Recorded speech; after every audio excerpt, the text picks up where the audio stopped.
Boa noite. Bom, nós estamos indo hoje para o... você já está aqui? Não, mas agora já está aqui. Bom, esse aqui é o Edson Spinello, como todo mundo sabe. Olá, boa noite. Bom, o Edson... Já vou começar direto, então, que o Edson já entrou, todo mundo já conhece o Edson. E o Edson é um talento precoce, né? Começou a dirigir peças na escola aos 11 anos de idade. Como é que foi isso, Edson? Como é que começou seu interesse? Isso aí é uma coisa que vem de família? Não, muito pelo contrário. Só eu maluco. Essa coisa começou, eu sempre tive interesse por questões que envolvessem arte, de maneira geral. E como eu sou uma pessoa muito tímida, eu resolvi dirigir, porque eu não conseguia ficar na frente ficar no palco ou na frente da câmera. Eu sou extremamente envergonhado mesmo, então para mim estar aqui É engraçado, e eu tinha uma ideia até um pouco diferente de você, das poucas vezes que eu te encontrei. Acho que você, agora eu estou percebendo que você é tímido mesmo, né? A gente conversou lá atrás, eu achei você um pouco tímido. Agora, você começou trabalhando no rádio, escrevendo programetes, né? E comerciais, foi isso, exatamente isso? Foi, exatamente. Tá. E aí, como é que você foi parar na rádio? Qual é a sua formação? Como é que você foi parar? O primeiro trabalho que eu tive, com 15 anos, eu trabalhei numa galeria de arte. Teve um marchand que morava em Florianópolis, eu sou de Florianópolis, me convidou para trabalhar e me deu 2 livros de arte dessa grossura. Falou assim, se você souber, eu te dou uma semana, se você souber o que está nesses 2 livros, o emprego é seu. E eu consegui emprego. E aí, depois, em função disso, por conhecimento de arte, eu fui trabalhar na rádio, porque escrevia programas e também fazia comerciais para elas. Eu desenhava para anúncios da rádio. E daí, essa empresa que eu trabalhava tinha uma televisão e eu automaticamente fui direto para a televisão e aí comecei a fazer comerciais. Sim, mais de 300 comerciais, né? Você teve uma produtora. Mais de 300 comerciais. E me fala uma coisa, esse trabalho para você, Nossa, né? de onde você tirou isso tudo? Querido, na pesquisa, só na pesquisa. Só na pesquisa. No que difere no trabalho do diretor, né, a publicidade e a TV? Qual é a diferença em dirigir publicidade e dirigir TV? Para mim, basicamente, você tem que vender um produto, né? Eu gosto de contar histórias. Eu dirigi 300 comerciais, eu ganhei em 82 profissionais do ano, num comercial, eu morava em Santa Catarina nessa época, que foi um prêmio de destaque de publicidade no Brasil. Mas eu me sentia desconfortável, porque às vezes eu vendia produtos dos quais eu não acreditava. Eu gosto de contar histórias, eu gosto de dirigir atores, eu gosto de pegar uma história e fazer com que ela renda mais. Assim, esse é o que me dá prazer. E nessa época eu tinha uma produtora de sucesso, enfim, e eu não estava feliz. Eu peguei e vendi minha parte para o meu sócio e acabei mudando para o Rio de Janeiro. Vamos falar uma coisa que agora é seu começo na Rede Globo, né? Como é que você foi parar lá? Eu descobri que você foi assistente de direção de Mulheres de Areia, confirma isso? Exato. Fala um pouquinho desse começo para a gente, Mulheres de Areia. E explica também para o público, porque assim, o trabalho do assistente de direção, o que se difere do diretor, assim, né? Quer dizer, o diretor, né, o que comanda tudo, né? Mas na hora do vamos ver, o que faz exatamente de direção? Bom, usando uma figura de linguagem que eu gosto muito de usar como pessoa, é como se fosse um copiloto, né? Ele que faz o checklist do avião, vê se tudo está funcionando, checa todos os departamentos, né? E dá todo o apoio ao diretor para que ele possa fazer um bom voo. Mas ele jamais, por exemplo, Spinello não teve um problema seríssimo. Ele pode dirigir uma cena da novela? Sim, em casos excepcionais, sim. Mas, basicamente, a responsabilidade é do diretor. Tá. E esse comecinho Mulheres de Areia, como é que foi isso? Como é que você foi, como você chegou ali, Mulheres de Areia? Bom, eu morava no Rio de Janeiro e, por acaso, encontrei o Wolf. Ele tinha conta no mesmo banco que eu. E aí, um belo dia, a minha gerente falou para ele: você conhece o Spinello? O Spinello é diretor de comerciais. Aí ele falou: enfim, aí eu falei: eu gostaria de experimentar novelas. Daí ele falou: vamos, aparece lá. E eu apareci, estou lá até hoje. Quer dizer, estou lá até hoje não, depois eu saí de lá, hoje estou na Record.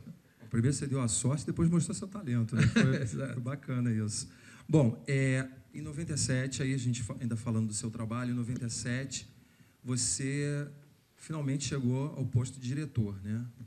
Pelas mãos do Paulo Biratã, Exato. Que fez esse convite a você. O que o Paulo Biratã representa para você? Porque representou muitos artistas, ele teve uma grande representatividade na carreira deles, de alguns diretores. O que ele representou para você? E como é que foi esse convite? Chegou assim no trabalho? Chegou num telefonema? Como é que foi esse convite do Paulo Biratã? Cara, essa coisa foi um pouco por acaso, assim. O fato de eu estava lá na Globo e eu estava numa entre-safra e alguém falou de mim para o Paulo. Para mim, o Paulo foi muito importante na minha carreira, tanto como referência, como pessoa. Para mim, sem dúvida, foi um dos maiores profissionais de televisão que eu já conheci, e eu convivi, tive a oportunidade de trabalhar com basicamente quase todos, mas ele era genial. Eu aprendi muito com ele.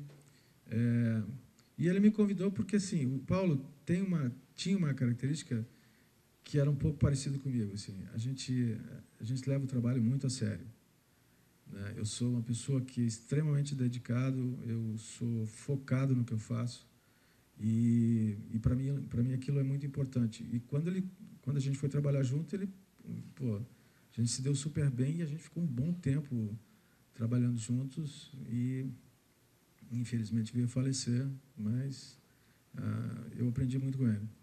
Essa novela que você foi chamado para ser diretor a primeira vez foi Por Amor, é isso, Manuel Carlos? Exato. Eu já tinha começado a dirigir aquela coisa que a gente fala de piloto sem carteira ainda no Fim do Mundo, na microsérie. E depois do Fim do Mundo eu passei a ser diretor, e foi Por Amor. O Paulo me chamou, eu me lembro, nessa época eu estava em Nova York de férias. E ele era uma figura, porque ele me ligou e eu tinha acabado de sair de férias. E aí eu fazia eu sempre, quando viajo, hoje não mais, quando eu viajava eu ia estudar, sempre estudava. As minhas férias era estudar. Ia fazer história da arte, enfim, sempre estudando alguma coisa. E aí eu estava em Nova York e começou um curso para diretores na New York Film Academy, que, aliás, esse curso hoje não existe mais, já há algum tempo não existe mais, é só para principiantes hoje em dia. E aí eu estou lá, eu paguei, era uma grana legal na época. Aí daqui a pouco toca o telefone, era o Paulo, ele falou assim: Spinello, está onde? Eu falei: estou em Nova York, lógico. Ele falou: segunda-feira vem para cá que a gente vai para a Itália, nós vamos para Veneza. Eu falei: como assim? Nós vamos fazer Por Amor. E foi assim, cara. No sábado, eu comprei a passagem, na segunda-feira eu estava no Rio de Janeiro, na quarta-feira eu estava em Veneza, gravando Por Amor. Poxa, vamos nessa, né? Bom, e Corpo Dourado, foi logo em seguida, em 99. Agora, Corpo Dourado, eu estava lendo que teve um troca-troca de diretores, não sei se confere, se isso é normal, ou se foi algum problema na novela. Você entrou na novela durante essa troca, ou você estava desde o início? Esse tipo de coisa é comum. É comum? Não, quer dizer, não diria que é comum, mas não é incomum, eu diria, né? Uma novela, às vezes, quando um diretor não se identifica muito com a história que está sendo contada, às vezes tem essas mudanças de percurso.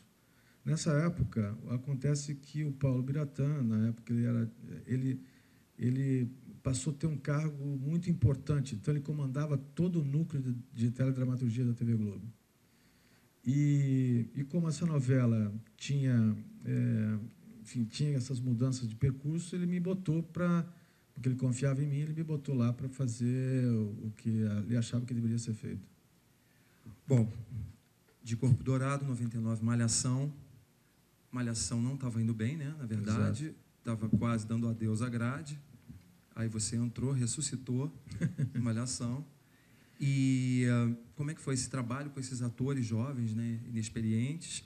E como é que é isso de salvar um trabalho? Porque o trabalho está indo mal. O que você faz? O que você fez? Você entrou no trabalho, o que você mexeu? Mexe nos atores? Mexe no texto? O que acontece? O que você faz para salvar um trabalho que está naufragando? Eu me lembro quando eu fui chamado para fazer Malhação, eu fiquei bastante chateado, porque quando você pega assim, imagina você um produto que ia sair da grade, né? Que tava, eu não me lembro, faz muito tempo, eu estava perto de tipo 16, 18, isso na TV Globo é um absurdo, dá. Ia sair da iam desistir, ia tirar a Malhação do ar. Aí me botaram lá, eu falei, pô, me botaram num produto que, enfim, tá para acabar. Eu passei um mês, 2 meses chateado, enfim, não estava me sentindo prestigiado, mas um dia eu levantei e falei assim, quer saber, eu vou dirigir isso como se fosse a novela das 8. Vou me dedicar a cada um dos atores que está fazendo uma cena, mesmo que ele diga bom dia, eu vou me dedicar para que fique o melhor possível. E eu saí de lá, dava mais que a novela das 7. As palmas para...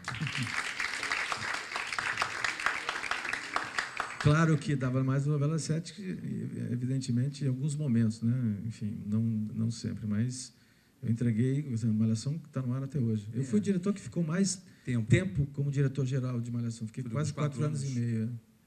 Porque oscila muito, né, o Malhação no Ibope, né? Eu não sei se... É um produto extremamente vitorioso, né? Porque eu nem sei quantos anos tem, eu não sei, posso até estar equivocado, mas mais de 10 anos. É verdade. Um produto mais de 10 anos é impossível, eu acho que deve estar no Guinness, enfim. Não tem como. Bom, começar de novo, foi seu último trabalho na Globo. Uhum. Dali você foi para a Record, né? Uhum. Como é que foi esse convite da Record? O que te motivou a ir para a Record? Porque você estava saindo da maior emissora do país para entrar num terreno desconhecido, na verdade, né? Uhum. A Record estava entrando ali. Como é que foi o que te motivou a ir para lá? Do desafio, assim. Eu sou uma pessoa que gosta de desafios.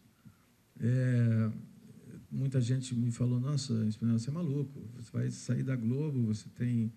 Enfim, tem mais visibilidade aqui, mas eu gosto do desafio, eu gosto de ter a oportunidade de fazer as coisas acontecerem.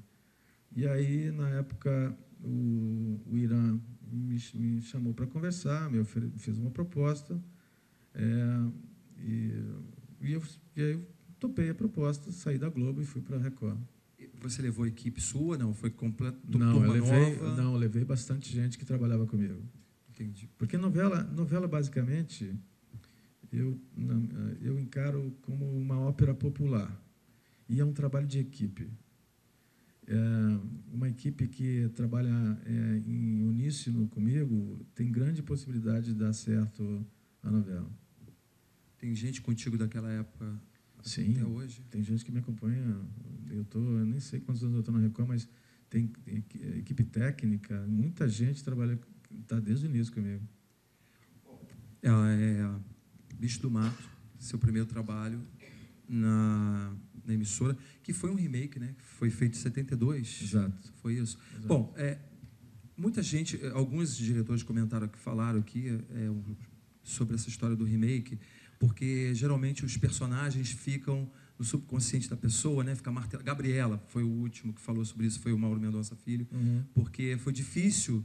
Porque as pessoas imaginam sempre a Sônia Braga, e quando entrou a Juliana Paz, as pessoas tinham uma cobrança em cima disso, né? Porque é difícil isso, e difícil contar essa história. Como é que foi para você fazer o remake do Bicho do Mato? Você chegou a ver...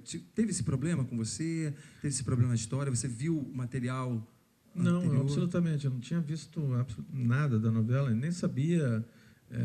eu sabia que era um remake porque foi uma das várias novelas que na época que estavam na mesa, essa foi a mais tentadora. Mas eu nunca tinha visto nada, nenhuma cena da novela, da primeira vez. Mas então você não viu e não teve essa cobrança de nada, de não, algum personagem? Absolutamente. Não. Bom, agora vamos falar 2007, né, que você começou sua parceria com Gisele Joras, né? Joras. Uhum. Que ela estava estreando como autora de novelas também, Amor e Intrigas, né? Que ela fez, a Gisele participou de um concurso. Ela era arquiteta, já escrevia, participou de um concurso e entrou como autora da Record com a novela Amor e Intrigas, né? Exato. Aí de lá você fez com ela Bela Feia. Isso. Agora Balacobaco está no ar e fica até final de maio, Uhum. né? Como é que é a sua relação com a Gisele? Como é a sua relação com os autores de novela que você dirige? E o que caracteriza, qual é o ponto que caracteriza esse trabalho de vocês dois? Aonde que vocês se encontram aí? Com Malhação, eu aprendi uma coisa muito, muito legal que eu gosto de usar em todos os trabalhos que eu faço. Eu sou muito parceiro do autor.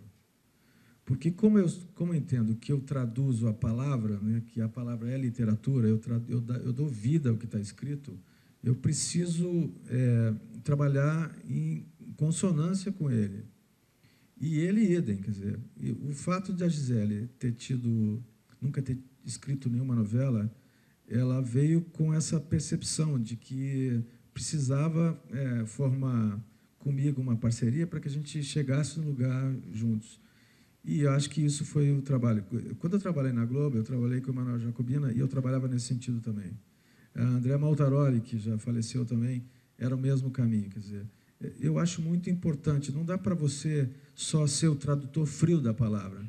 Você precisa entender o que ele quer passar, conseguir retirar a essência do que foi criado, porque muitas vezes a palavra não expressa aquilo que o autor pretende. Então, eu busco sempre o que está por baixo, e não só a palavra seca, porque a palavra por si só, ela não é arte. E, Spinello, essa parceria que você está falando, que teve com a Gisele, uma coisa mais prática assim, que eu quero falar para você. Você se sentava com ela e falava, Gisele, isso aqui não é legal. Ou a Gisele, Spinello, eu acho que é legal. Não, isso aqui não dá numa cena, não fica bom. Tinha isso ou não? Era cada um no seu quadrado? Não, a gente discute. Tinha essa discussão. Sim. Porque até facilita o trabalho isso, exatamente, né? Porque não pode nem o autor, nem o diretor, eu acho, que ficar naquele melindre de tocar... Não, em absoluto. Na obra, absoluto. né? Porque senão é parceria, parceria. Exato. Agora... Vamos entrar na Bela Feia, né? A Record fez a primeira coprodução com a Televisa, né? Isso. Foi um sucesso essa novela, né? E o balanço geral disso aí, como é que foi essa parceria com a Televisa? Teve uma história, vocês foram para o México, não foram? E como é que foi esse... A Gisele chegou a contar, não estou me recordando, mas teve uma história que vocês foram, né? Como é que foi toda essa aventura pelo México? É hilário. Porque a novela deles é muito diferente da gente. Muito diferente. Primeiro, que os atores usam ponto. Eu não consigo entender um ator, alguém falando na cabeça, né, enquanto você está interpretando, alguém falando no seu ouvido. E eles são o que a gente chama de overacting, né? São extremamente exagerados. E o tempo todo, claro, respeitando, porque o estilo deles não é o nosso estilo, mas assim era muito engraçado, né? Você vê os atores... eu me lembro que tinha uma cena que tinha e é bem típico de novela mexicana, extremamente melodramática, né? Assim, é uma cena que uma pessoa entrava e dizia que ela estava grávida para o marido e daqui a pouco ela dizia, esse filho não é seu. Então, ela começava a gritar. Então, olha, eu tive que sair da sala, porque eu não aguentava de vontade de rir, porque era muito exagerado. E o cara que ficava no ponto, ele gritava para a mulher, fazia era hilário, enfim. Mas é o estilo deles, assim, eles têm uma expertise Inclusive, eles vendem muito mais novelas no mundo do que nós brasileiros. É o estilo deles, assim. Para eles, deve ser engraçado também o nosso jeito de fazer, enfim. Mas a Gisele, ela pôde ficar livre para mexer na obra, dar um toque dela, né? Não tinha uma coisa... geralmente, você tem que ser fiel por contrato, aquela obra assim, fiel, que eu digo assim, tem que ser igual. Ela deu os toques dela como autora, deu uma leveza, deu um... Não faz sentido a gente pegar... Porque as histórias, cada povo, cada etnia, cada pessoa tem um jeito de se expressar. Não fazia sentido a gente fazer do jeito deles, porque para eles... Inclusive, teve uma... Eu não me recordo agora, uma novela que a Globo fez... que foi feita em espanhol, que não deu muito certo exatamente por causa disso, porque eles foram literais na tradução. Uma novela que a Globo fez lá fora, que foi uma novela nossa, foi Vale Tudo. Acho que foi Vale Tudo. Foi Vale Tudo. Então, Vale Tudo é uma experiência que é o caminho equivocado, de pegar... Você tem que adaptar a história. Você pega o plot da história e adapta para aquele consciente coletivo daquele lugar, daquele povo. Bom, Gisele Thier, né, protagonista. Na época eu lia muito a procura da atriz, né, porque a atriz tinha que ser uma boa atriz, tinha que ser uma atriz bonita para ficar feia, ser desprovida da vaidade também, né, porque geralmente você vai para a televisão ou uma atriz às vezes não quer muito, né? E era mexicana, inclusive. Né? Mexicano, Aí como é que você chegou na Gisele? Porque você fez muitos testes. Como é que foi essa escolha da Gisele Thier? Fez muito bem, por sinal, né? A gente fez muitos testes para chegar nela, e naquela oportunidade a Gisele estava com contratos acabando na Globo, e a gente escolheu ela pelo fato de ela ser mexicana, enfim, porque a gente tinha um parceiro mexicano, né? Os mexicanos gostaram da ideia, enfim, foi baseado nisso. Bom, minisséries bíblicas, né? Grande sucesso na Record. Você dirigiu a terceira, foi o Rei Davi. Antes tiveram a história de Esther e Sansão e Dalila. Agora, a sua minissérie foram 25 milhões, né? É isso? Não sei. 25 milhões, tá? 15 milhões eram dele. 25 milhões, 300 pessoas envolvidas, com a Record Internacional. Foi sucesso em Portugal, Inglaterra, Suíça, até no Japão.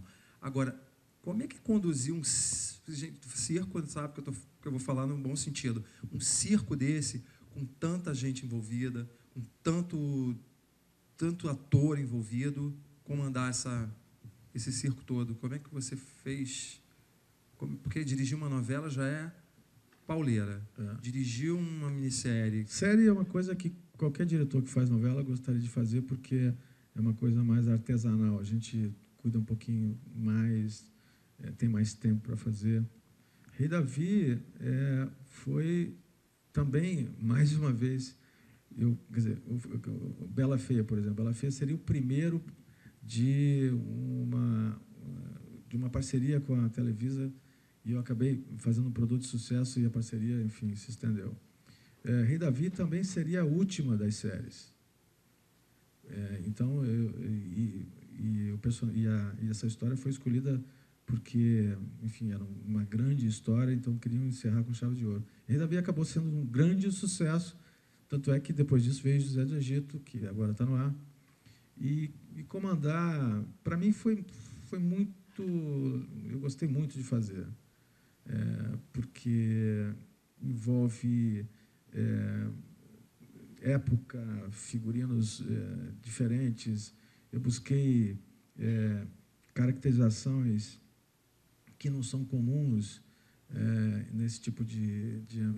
Eu busquei entender, só para citar como exemplo rapidamente, quando um soldado de Davi, a vestimenta dele, eu busquei entender como ele se protegeria para ele não morrer. Então, foi tudo baseado nesse sentido. E muito trabalho de ator que você gosta, né? Porque é uma minissérie que exigia isso bastante, né? Exato. Bom, agora vamos falar um pouco do nosso mercado. Depois a gente dá uma pincelada também, novamente, nas suas coisas. Mas o mercado está sempre em busca de caras novas, né? De renovação, né? E muita gente aqui sempre vem, né, querendo saber um pouco sobre isso. Agora, só na Rede Globo, eu descobri outro dia que tem 80 mil cadastrados, atores cadastrados. Na Record, eu acho que são 15 mil, 20, eu não tenho certeza, mas também tem uma boa quantidade, não assim, 80. É muita sorte, não é? Pouco de sorte, porque o Brasil inteiro quer fazer uma novela, os atores, né, para dar uma segurança na carreira. E o que você acha disso? O que você pode falar sobre isso, assim?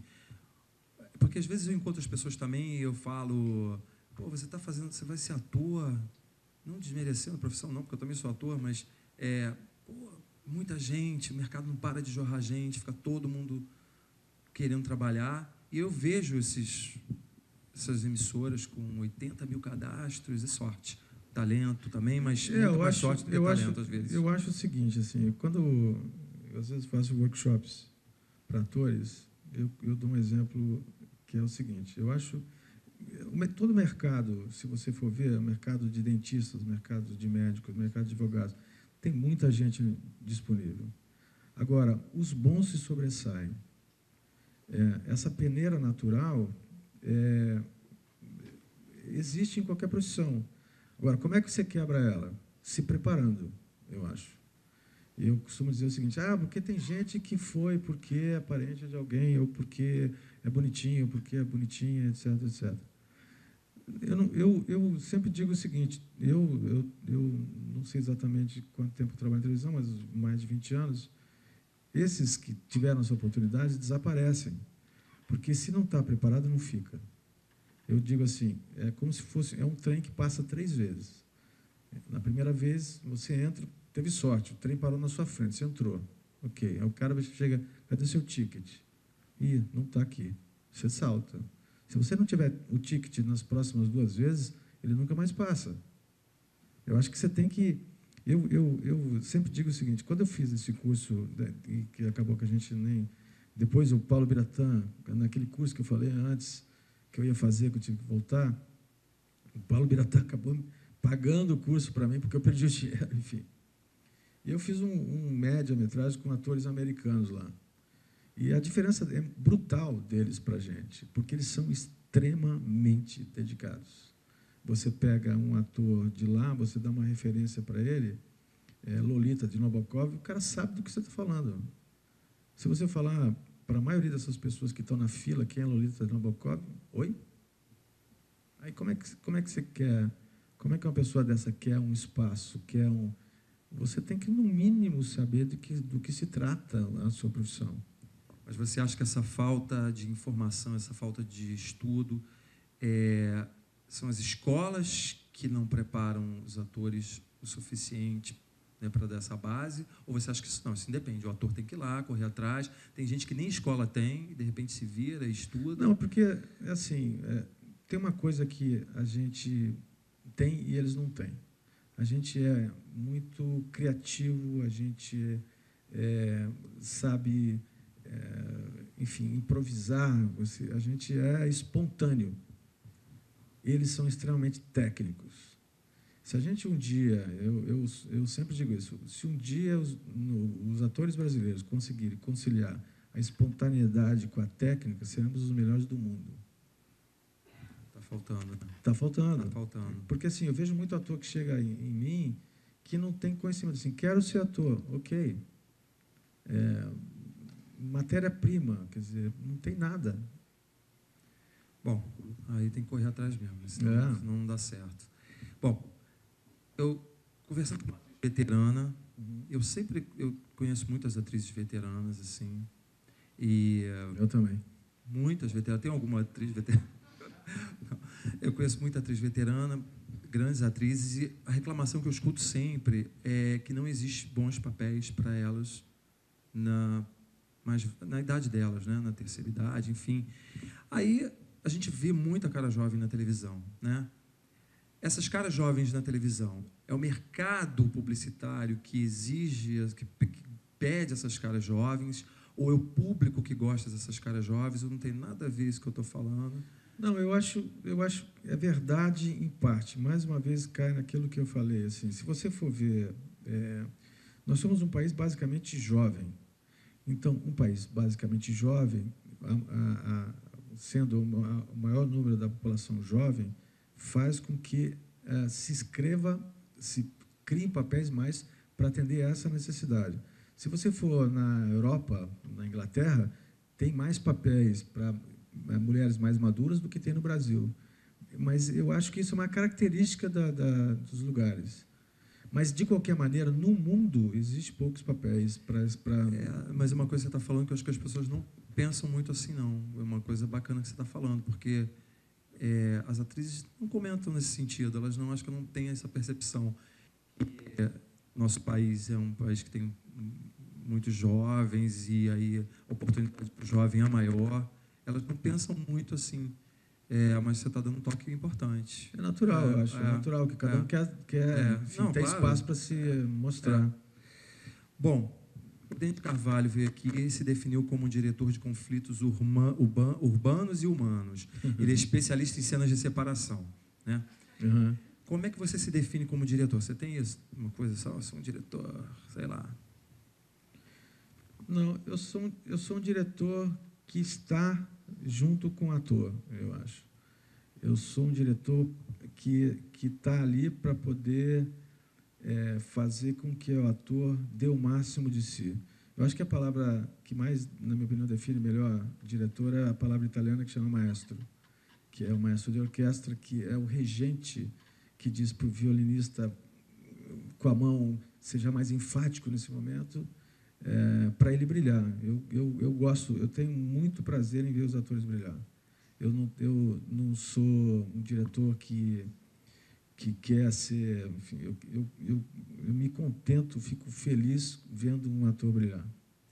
E, Spinello, o diretor tem um limite?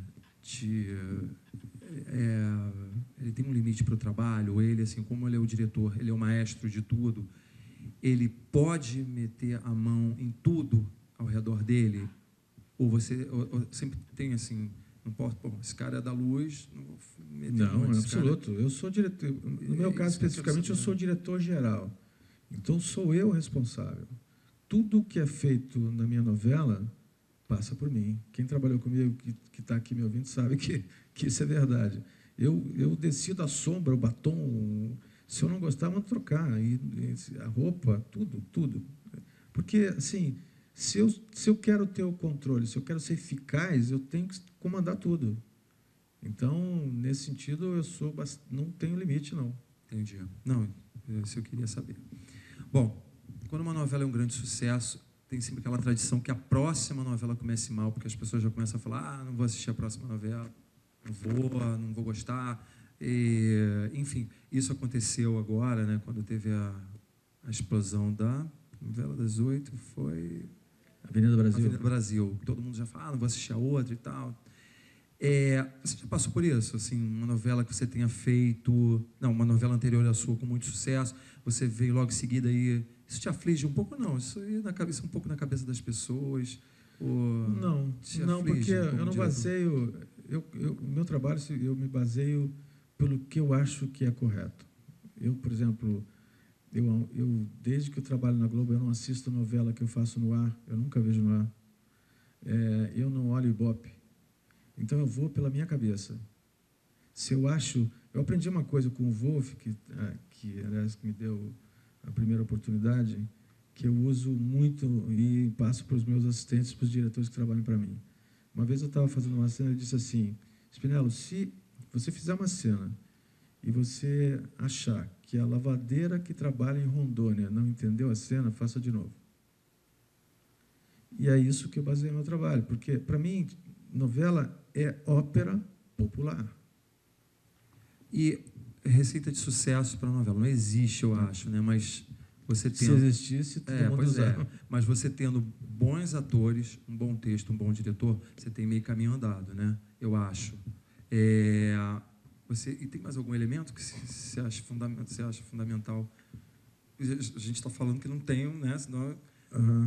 Não, acho que basicamente isso. Bons atores Eu já vi, e não necessariamente hoje em dia as pessoas são muito preocupadas com tecnologia, né? Aliás, eu acabei de vir de uma feira em Las Vegas que nós chegamos numa qualidade de imagem que o olho humano não é capaz de captar mais. Então, quer dizer, mas de qualquer maneira o talento ainda não sobrepõe a tecnologia. Se você tiver uma câmera, ela pode não ser a melhor do mercado, mas se você tiver grandes atores e um grande texto, fará sucesso. Agora, se você está dirigindo uma novela, não tem uma boa história, né? Você está com aquela história na sua mão, você está vendo que não é uma boa história, mas com uma boa direção, tudo pode mudar, não pode? Ou não? Quando você tem uma história mais ou menos, você já é um perigo, mesmo você sendo um bom diretor, sabendo que você vai fazer um bom trabalho, você vendo aquela história...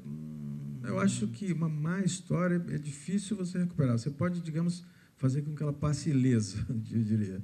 Mas uma história regular pode se tornar uma grande história se você souber tirar o que ela tem de melhor. Aí o diretor é o trabalho do diretor. Eu acho que o trabalho do diretor é um trabalho importante nesse sentido. Primeiro, traduzir e trazer a vida, porque eu acho que, para mim, interpretar nesse sentido. É isso que é mais importante do trabalho da direção. Como é que é seu método de trabalho? Porque eu escutei alguns diretores aqui, teve um que falou que antigamente ele preparava a cena, claro, ele vai para o estúdio sabendo da cena, né, todas, né, mas ele chega na hora e ele é mais intuitivo, isso dá mais certo para ele, do que ele chega lá já ter tudo decupadinho e tal. Mas cada um tem seu método. Como é que é o seu método de trabalho? Você funciona assim intuitivamente? Vou para o estúdio, sei que eu vou fazer, né? Mas eu vou chegar na hora e eu não vou marcar nada na minha cabeça, chego na hora e vejo e tal. Isso funciona para você? Funciona. Funciona porque, assim, em televisão e cinema, você tem que sempre... Claro que o fato de eu ser detalhista não significa dizer que eu sou relapso. Eu sei o que eu estou fazendo, eu estudo o que eu estou fazendo, mas chego na hora, eu deixo uma janela aberta para a criatividade. Porque, às vezes, eu penso uma coisa e o ator me propõe outra muito melhor. Então, eu simplesmente conduzo, eu sou o condutor. Eu digo assim, vamos por aqui, daqui a pouco ele faz uma coisa, opa, segue aí, então eu vou nesse caminho. Para mim, assim, como diretor, eu uso como guia. Eu preciso acreditar no que está acontecendo. Por quê? Porque existem, basicamente, duas escolas de interpretação. Uma é da representação e da apresentação. A representação é aquela que o ator faz de conta que é alguém. E a apresentação é aquela que o ator apresenta uma pessoa à plateia. Eu sou da segunda escola, da escola da apresentação. Porque eu entendo que, enfim... Na década de 30, década de 40, a principal escola era da representação, aquela do faz de conta. Por isso que eu quando faço workshop, falo para os atores com quem eu converso, digo assim, fazer de conta hoje em dia não funciona mais. Se você fosse um ator da década de 40, você seria um ator que faria sucesso, porque naquela época permitia. Por que permitia nesse sentido? Naquela época, a plateia achava que os atores eram deuses, ou seja, estavam num patamar diferente das pessoas comuns. Quando essa barreira quebrou, nós, atores, nós, diretores, contadores de histórias, perdemos uma ferramenta muito importante. Porque, naquela época, o Errol Flynn, por exemplo, botava uma roupa de pirata, todo mundo acreditava que ele era pirata. Se você botasse de sheik, todo mundo, as mulheres, desmaiavam, porque acreditavam que ele era um sheik. Não era. Hoje em dia, todo mundo sabe que os atores não são os personagens. E o fato de quando o ator não consegue fazer com que o público esqueça que ele é fulano de tal, o que acontece? A gente perde uma ferramenta muito importante, que faz com que o espectador não entre na ficção, ele não sofra com você. Para mim, é importante que quem está em casa chore, se divirta, se emocione, enfim, dê risada com a pessoa, para que acredite que é o personagem. Quando eu vejo, por isso é muito importante, assim, eu uso como guia, como diretor, eu vejo a cena, se aquela cena parece que está acontecendo na minha frente, ela está certa, senão está errado. E quando você se depara com um ator assim no seu trabalho, como é que você faz, né? Porque é difícil isso, né? O cara está trabalhando com você e ele não consegue corresponder a isso que você está falando aí. Como é que você faz? Você conversa com esse ator? Converso. Depende de, assim, cada pessoa, cada ator é uma pessoa diferente, cada um tem um problema diferente, né? Às vezes, como os atores têm que acessar os seus mecanismos, as suas emoções para que possa emprestar para o personagem, muitas vezes eu já encontrei atores que tinham esse bloqueio. E eu acabo conversando, acaba tendo até uma terapia, né, de entender, porque eu falo assim, alguns atores já falei assim, tem alguma coisa em você que aconteceu no seu passado que você não consegue chegar na emoção, nesse tipo de emoção especificamente. Aí o ator começa a chorar e fala assim, tive um problema com meu pai. Nossa, psicólogo também. Não, na verdade não é essa a intenção, eu quero entender, quer dizer, na verdade eu digo para o ator, onde ele tem uma dificuldade, onde não acredito, naquele momento não acredito nele. O que é que acontece com ele que nesse momento ele se perde? Basta ele refletir, na verdade. Bom, e alguma cena já te tirou o sono? Uma cena que você... Várias.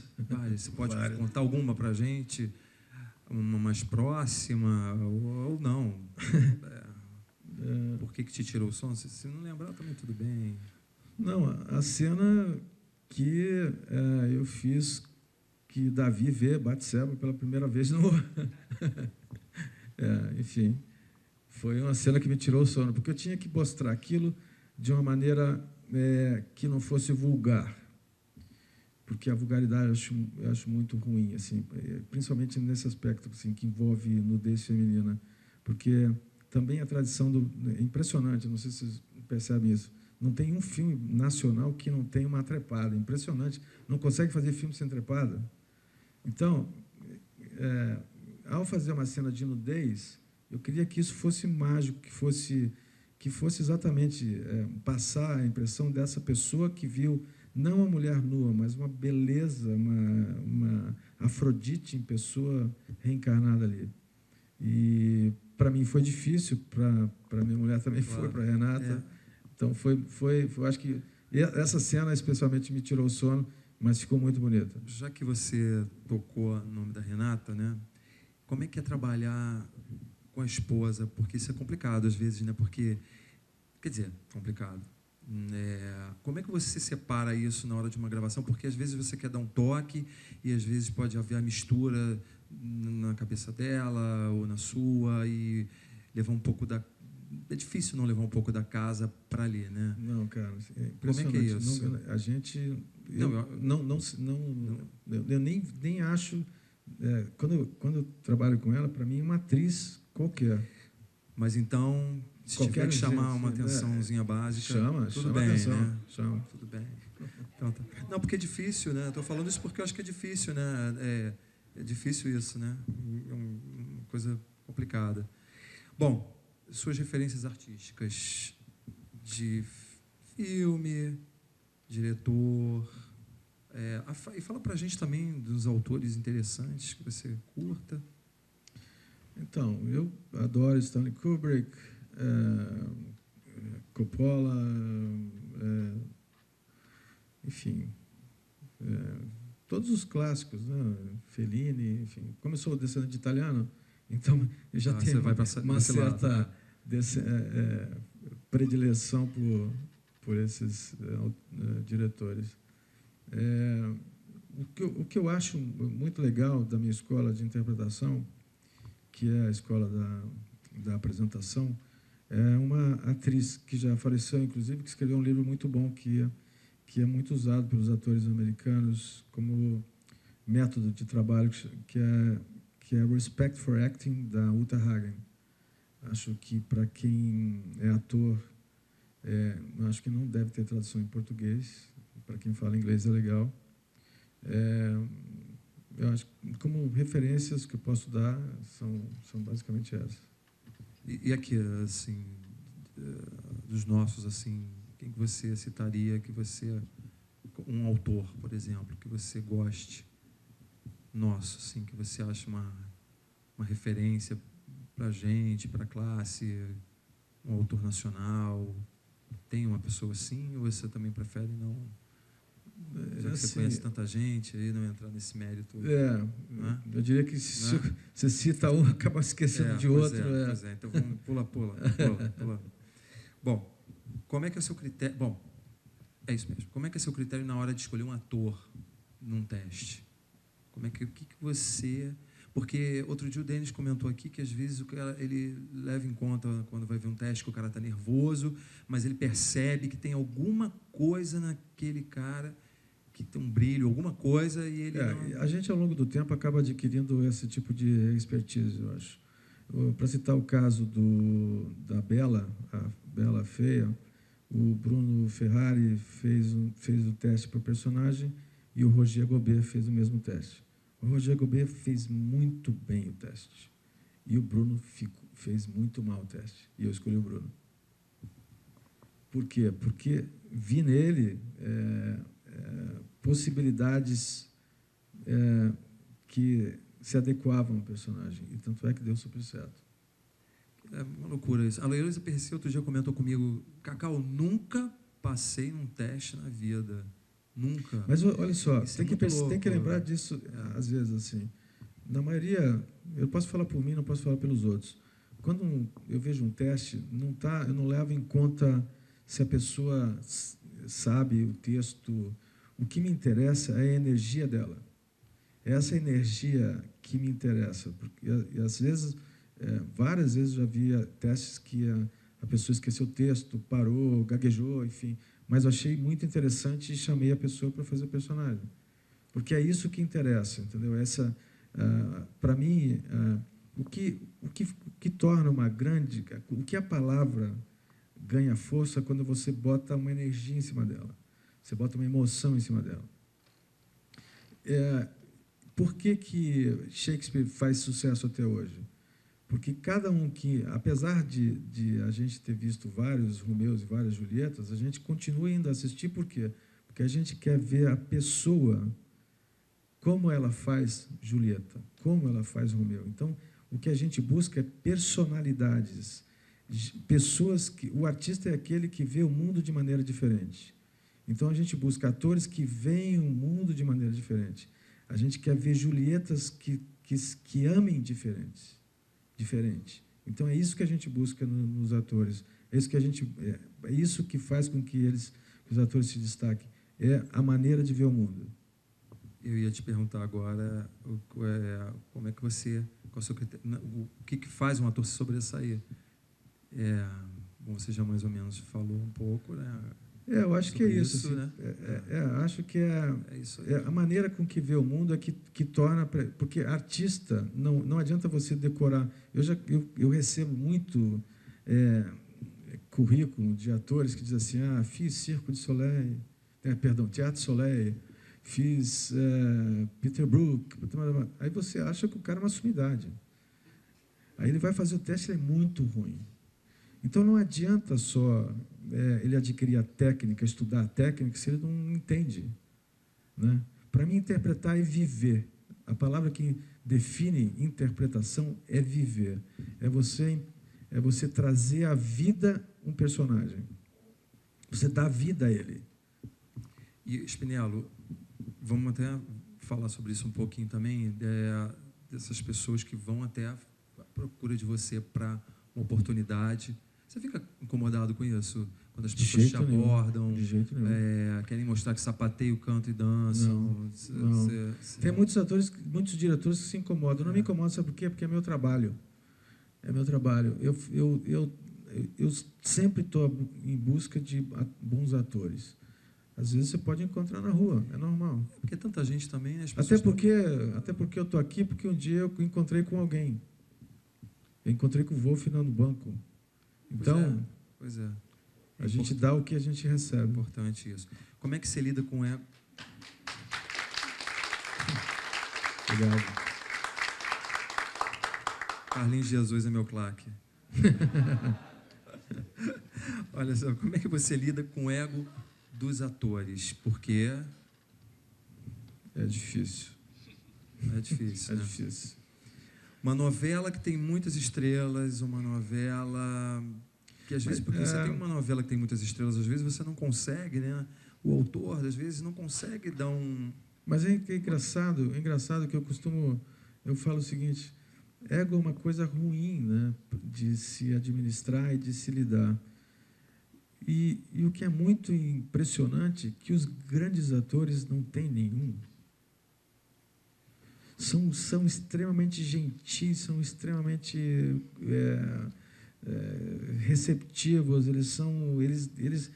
enfim, o que tem grande ego, enfim, Os grandes atores, os veteranos e os mais velhos, né? Geralmente eu encontro mais assim, conhecendo as pessoas, eu vejo que são menos egocentrados. Eu às vezes fico entendendo por falta, são pessoas inseguras, pessoas agora, que não têm, enfim, agora dificuldade na vida. O que eu ainda falando sobre isso, sobre egos, sobre dificuldade, o que eu escuto muito das pessoas é a dificuldade de se lidar com atores jovens, porque os atores jovens às vezes fazem um trabalho, logo no segundo trabalho já estão famosíssimos, muitos estão ganhando muito dinheiro, muitos estão em todas as capas de revista, o mundo fica... E aí é difícil lidar, né? Isso eu acho bastante complicado. Eu trabalhei num produto que acontecia muito isso, assim. E o fato de eu ser... Bom, eu sou filho de italianos, eu sou extremamente dedicado, eu sou sério no meu trabalho.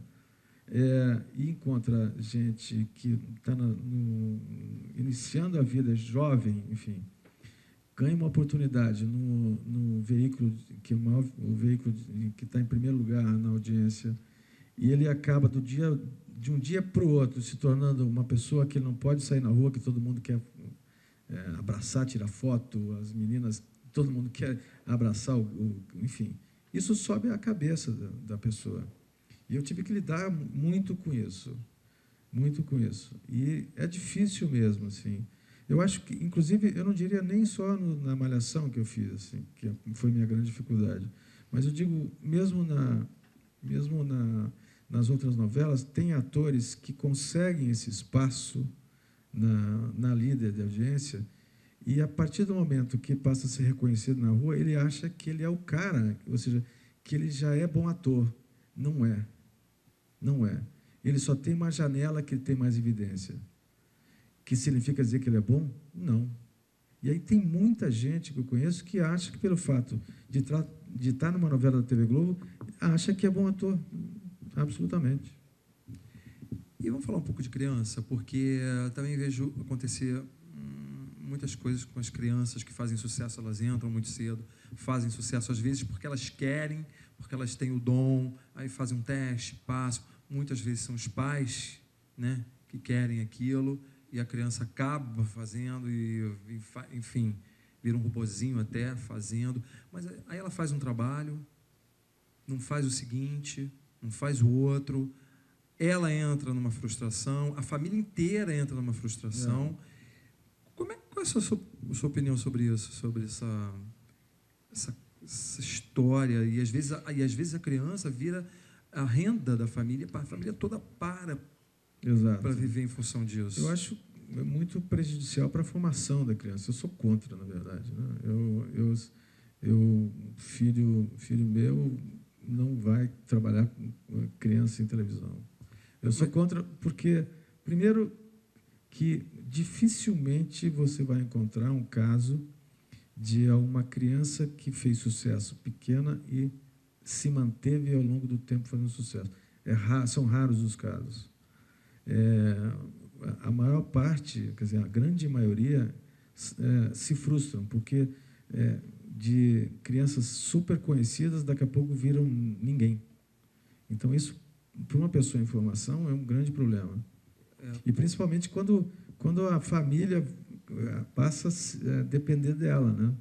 O que é um peso muito maior. Você imagina uma criança que tem que suprir o pai e a mãe.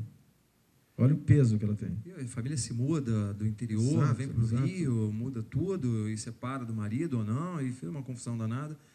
E você, quando você trabalha com criança, Como é que você faz? Assim, tem um esquema de horário ou não? Não tem como? Como é que é isso? Eu vou falar a verdade, eu odeio trabalhar com criança. Mas Eu é não inevitável que passe uma criança por você, né? Não tem jeito, né? Mas eu não gosto. De preferência, eu boto um outro diretor para fazer. Bom, enfim. Lembrei de uma coisa.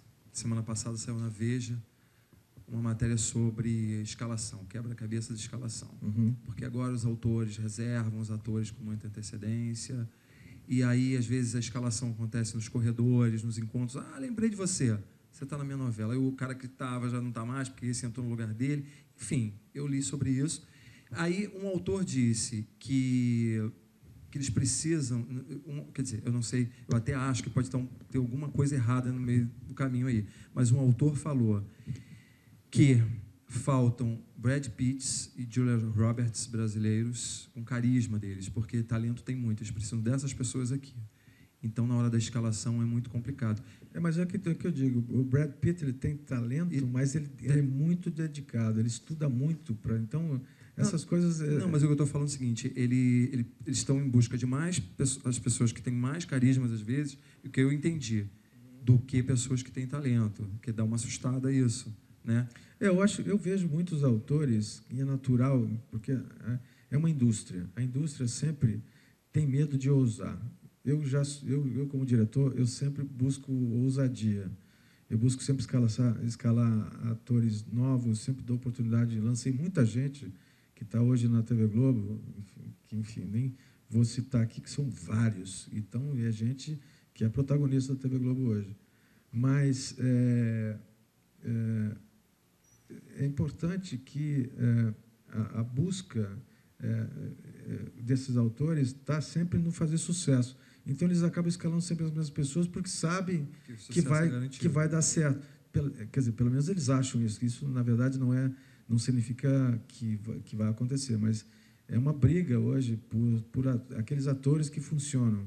E é engraçado também que uma coisa que eu busco, muitas vezes não consigo, lógico, mas tem atores que, quando fazem um tipo de personagem, eles ganham uma marca na pele. Sempre vou fazer aquele personagem sempre, só chamo para aquilo. Né? Também é nesse sentido, que é uma indústria e a indústria quer errar pouco. Como você tem, em novela, tem pouco tempo para trabalhar cada personagem, porque é muito rápido, né? Você faz praticamente um capítulo por dia, o fato de aquele ator já funcionar naquele personagem adianta muito o trabalho, né? Você não precisa perder tempo, porque ele já sabe que personagem que ele tem que fazer. Mas é muito louco, né, essa história da escalação, porque você vê toda hora no jornal, não consegue achar o ator tal, não consegue fechar, não consegue encontrar um perfil. Mas Record tem mais ou menos 300 atores no banco de elenco, a Rede Globo tem uns 400, fora o Brasil inteiro, aí os produtores viajam o Brasil para... E não acha o... Então, não, mas assim, tem excesso de oferta, mas pouca qualidade. Bom, vamos falar dos preparadores de elenco, porque também ouvi aqui que o ator, quando se prepara, tem uma novela para fazer, um filme para fazer, ele se prepara e já chega lá com uma ideia pré-estabelecida daquele personagem, já chega sabendo o que vai fazer, e às vezes você quer tirar uma outra coisa dele. Né? Aquilo te atrapalha um pouco, o cara vai muito dentro do que ele imagina, e aí você chega lá, não é nada disso, aí o cara não consegue sair disso. O que você acha disso, desses preparadores de elenco? Olha, eu acho que assim, tem alguns métodos de alguns preparadores que eu absolutamente eu não acredito, eu acho bobagem. Mas ao mesmo tempo, eu acho que cada ator tem a sua maneira de se conectar. Se um ator precisa ficar dando cabeçada na parede para se conectar, ok, é o jeito dele. Não acho eu vou dar risada, vou achar engraçado. Mas, se é o jeito dele, ok. Assim, acho que um coach é muito importante para os atores, na medida que ele pode ficar exercitando o trabalho para que ele possa fazer o melhor possível. Entretanto, a repetição pode se tornar mecânica, e a escola na qual eu acredito não pode ser mecânica. E o mercado para os atores negros? Você acha que... Porque, assim, agora a gente vê os atores negros... Ainda vê o ator negro fazendo a empregada, mas está mudando um pouco, né? Assim, acho isso muito louvável, porque nós somos um país de praticamente grande influência negra, e eu acho muito importante que atores negros tenham destaque nas novelas. Bom, a gente está terminando, vou para as perguntas ali da internet. Agora, tem uma frase que eu achei sua, que eu queria que você comentasse, mas já está explicando aqui, mas fala mais um pouquinho dela, que você diz assim: meu objetivo é sempre buscar a melhor cena. Quando acreditar que cheguei lá, terei a humildade de começar de novo. Fala um pouquinho. Exatamente isso. Porque o meu objetivo é chegar na melhor cena. Porque, assim, eu vejo muitos atores e muitos diretores chegar num lugar e que se sentar. Por exemplo, hoje eu tenho bastante experiência no que eu faço, sou reconhecido, enfim, mas alguns chegam nesse lugar e dizem assim: eu sou o cara, eu sou um puta de um diretor. Eu, como princípio de trabalho, o dia que eu acreditar que eu sou um puta diretor, eu começo de novo, porque eu estou errado. Então, o meu objetivo de trabalho sempre é buscar a melhor cena. Quando achar que cheguei lá, eu tenho a humildade de achar que não é a melhor cena e começar de novo. Maravilha, salva de palmas para ele. Obrigado. Bom, agora vou pegar eu não sei se tem coisa repetida, às vezes acaba tendo, mas aí a gente vai... Jéssica Correia, estudante de comunicação, já perguntou como lidar, falando do ego dos atores. Jéssica, é isso aí. Eu espero ter respondido a sua pergunta. É difícil, mas faz parte do trabalho. O que eu costumo dizer também na empresa para os meus chefes, quando a gente se depara com um grande problema que está relacionado a ego, eu digo o seguinte: faz parte do trabalho. Mas, para mim, o problema não é administrar ego de gente talentosa, porque, às vezes, tem talento que vem com um gênio difícil. O problema é administrar gente destalentada com ego grande. Tem mais até. Exatamente. Tem muito mais. Bom, Ricardo Nobre, estudante de teatro, você dirigiu a versão brasileira mundial de Betty a Feia. Como foi fazer esse trabalho? Aliás, a novela no começo teve problemas de audiência, mas depois teve um ótimo ibope. Como você analisa esse processo?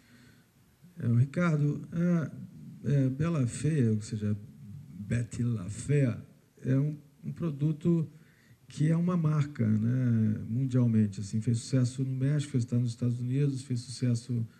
Não, na verdade, é um produto... originalmente é da Venezuela. Não. E aí foi para o México, e, enfim. O início, toda novela, hoje em dia, ela patina no início. Todas as novelas, inclusive na Globo. Depois, é porque o público ainda precisa entender como é que funciona. Bela Feia tinha uma coisa que agrega a ela, que é o fato de as pessoas já conhecerem a história. Então, quem era fã, em princípio, fala assim: esses caras fazendo a Betty a Feia, vamos ver o que vai dar. Ninguém, você fica com o pé atrás. Mas depois eles começaram a perceber que tinha um jeito diferente, quer dizer, uma maneira diferente de ver a mesma história, de contar. Ou seja, a gente contou de um outro jeito e, por isso, ela começou a dar certo e, no final, foi um sucesso. Bom, Solange Queiroz, atriz, você trabalhou anos em Malhação, conhecida por lançar sempre novos nomes. Qual a maior dificuldade de dirigir gente nova? Acho que a gente já falou isso. Uhum. Aliás, no processo de seleção, como você sabe se os novatos darão conta dos papéis de protagonistas? Você acha importante lançar gente nova? Lógico. Eu acho que dar oportunidade é sempre válido, porque, como eu falei, a gente sempre retribui o que dão para a gente. E lançar Acho que assim, eu sempre dou oportunidade para os atores, aqueles que têm um jeito de ver diferente a vida. Assim. Eu entendo como o artista é aquele que vê o mundo de maneira diferente. Às vezes, também quando eu faço workshops, eu digo para as pessoas, os atores que estão lá, eu digo o seguinte: quando você sai da sua casa, você pega o carro e veio até aqui, o que você registrou disso, de lá até aqui? As pessoas comuns não veem o trajeto. O artista, ele percebe o caminho. Então, o jeito de ver a vida, ver o mundo, é que diferencia os artistas das pessoas comuns. E a plateia quer ver esse jeito diferente do ver o mundo, porque a plateia é massa, e a massa vê igual. Ele quer ver maneiras diferentes. Por isso que a nossa profissão é muito importante para a reflexão da massa. Patrícia... Estou falando difícil, né? A Patrícia, estudante de teatro. Bom, também já respondemos isso, que foi... Você já respondeu. Como é dirigir a própria mulher em cena? É difícil separar o pessoal do profissional? Vocês falam vocês falam de trabalho em casa? Chega em casa, vocês conversam sobre... Raramente. Relaxa, né? Porque senão... A gente fala lá. Bom. Oi. Porque acaba... É verdade. Outras pessoas de direção também, e aí... Né? Vamos lá. Bicho do Mato foi sua primeira... Silvia Barreto, estudante de cinema. Bicho do Mato foi sua primeira novela na Record, acho que a gente também já falou sobre isso, e a primeira em que você assumiu como diretor-geral. Né? Não é verdade. Lá, na Record. Não. Eu era diretor-geral na Globo. Não, sim, mas acho que na Record... porque foi sua primeira... Não, aqui ela está falando que você assumiu como diretor-geral na Record. Você fez, o que você fez antes na Record? Não, mas foi essa primeira. Diretor-geral é um cargo, né? Quer dizer, se eu tenho um cargo, sim, eu não posso ir para uma outra emissora sendo outro diretor. Exatamente. Claro. Como foi fazer essa mudança de emissora e ainda crescer profissionalmente? Foi muito legal, assim. Eu acho que a oportunidade de fazer do meu jeito, porque uma empresa grande como a TV Globo, aliás, eu aprendi muito lá, devo muito às pessoas que trabalham lá.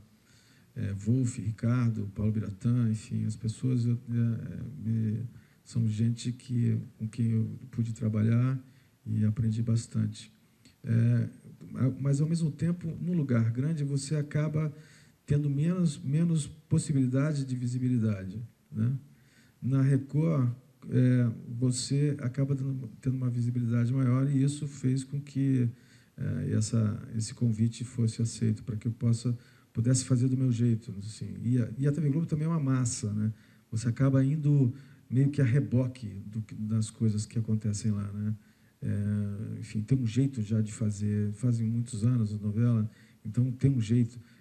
Às vezes, você ser autoral lá, você tem que brigar contra a maré. Só para a gente terminar, que eu acho que eu não perguntei isso para você, você já dirigiu teatro, ou pensa em dirigir teatro? E cinema, você falou que fez um curta-metragem, média-metragem, né? Você... Não, teatro, eu nunca dirigi, mas gostaria muito de fazer, porque eu confesso que eu tenho uma certa dificuldade, às vezes, em algumas peças de teatro. Eu dou graças a Deus que, às vezes, eu não sou maluco, porque, às vezes, eu tenho vontade de parar a peça. Entendeu? Meu Deus do céu, enfim. Eu gostaria de alguma vez, de trabalhar em teatro para, enfim, buscar essa dificuldade que eu tenho e traduzir, tentar fazer alguma coisa diferente. Porque, assim, eu vejo uma coisa que eu acho também importante, já que você tocou no assunto do teatro. Eu acho que no Brasil a gente deve cuidar da plateia, porque, assim, quando eu falo que eu faço ópera popular, para mim, é muito importante eu estar preocupado, eu me preocupo 24 horas por dia com quem está me assistindo, porque, para mim, o que me interessa é o público. No teatro, no Brasil, eu acho que, às vezes, as pessoas esquecem um pouco do público, porque, se eu fosse fazer teatro, eu me preocuparia onde a pessoa vai estacionar o carro, entendeu? Quando ela entra no teatro, ia dizer bem-vinda, obrigado por você ter vindo. Quando vai embora, diz, valeu, gostou? Volte sempre. Cuidar da plateia, sabe? Eu acho que ainda a gente tem uma tradição do tempo da ditadura que às vezes eu vejo muitas peças que é como se fossem intelectuais dando alimento aos porcos, sabe? É meio, enfim, forte isso que eu estou falando, mas assim, não se preocupa com a plateia. Eu acho que isso falta no teatro no Brasil. E agora, para a gente finalizar de vez, tem algum trabalho que a gente não comentou aqui? Uma coisa marcante na sua vida que eu passei, não percebia? Que eu me lembre, não, cara, porque meu HD é memória RAM. Tem alguma coisa? Acho que falamos tudo, né? Não, eu acho que sim, basicamente sim. Bom, então terminamos aqui com Edson Spinello. Só para lembrar vocês que a gente está fechando hoje os Cenas de um Diretor. Agora a gente volta na próxima, são Cenas de um Cineasta, que eu acho que agora só em 2014, se eu não me engano. Quero te agradecer. Obrigado. Foi ótimo. Obrigado por vocês terem vindo.